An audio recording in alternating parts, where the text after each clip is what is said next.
వ్యభిచారం చేస్తూ అక్రమ సంబంధాలు పెట్టుకున్న వాళ్ళు ఎవరు కూడా ఇక్కడ దయచేసి పాటలు పాడొద్దు, వాయిద్యాలు వాయించొద్దు, సంఘ పెద్దలుగా ఉండొద్దు.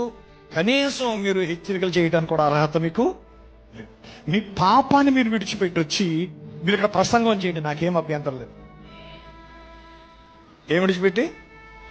మీ తప్పిదాలను ఒప్పుకొని వాటిని విడిచిపెట్టి వచ్చి ఇక్కడ పాటలే పాడతారు, ప్రసంగాలు చేస్తారు, పెద్దరికలు చేస్తారు, హెచ్చరికలు చేస్తారు, వాయిద్యాలు వాయిస్తారు, ఏదైనా చేయండి. పాస్టర్కి మీకు ఏమీ తేడా లేదండి.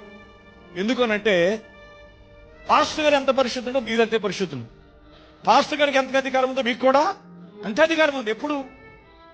మన వాక్యానుసారంగా ఉన్నప్పుడు. హల్లెలూయా. కాబట్టి నేను ప్రేమతో చెప్తున్నాను, మీరు సిగరెట్లు కాలుస్తూ, తాగుడు తాగుతూ, వ్యభిచారం చేస్తూ, అక్రమ సంబంధాలు పెట్టుకుని అక్రమ జీవితాలు జీవిస్తూ మీరు దేవుని మందిరంలో ప్రార్థన కూడా పులిపిటి దగ్గరికి వచ్చేయద్దు. అందరికి అర్థమైంది అనుకోండి. ఆమె చెప్పండి. ఇష్టానుసారంగా బ్రతుకుతూ, విచ్చలవిడిగా బ్రతుకుతూ, భయం లేకోకుండా మీరెంత మాత్రం ఇక్కడికి వచ్చి పాటలు పాడొద్దండి, వాయిద్యాలు వాయించొద్దండి, ప్రార్థనలు ఇక్కడికి వచ్చి చేయొద్దండి. అదేంటంటే పాపులు చోటు లేదంటే ఉంది, పాపులు చోటు. కానీ పాపాన్ని విడిచిపెట్టుకోవడానికే మనం ఇక్కడికి వస్తున్నాం, పాపాలు ఒప్పుకోవడానికి మనం ఇక్కడికి వస్తున్నాం.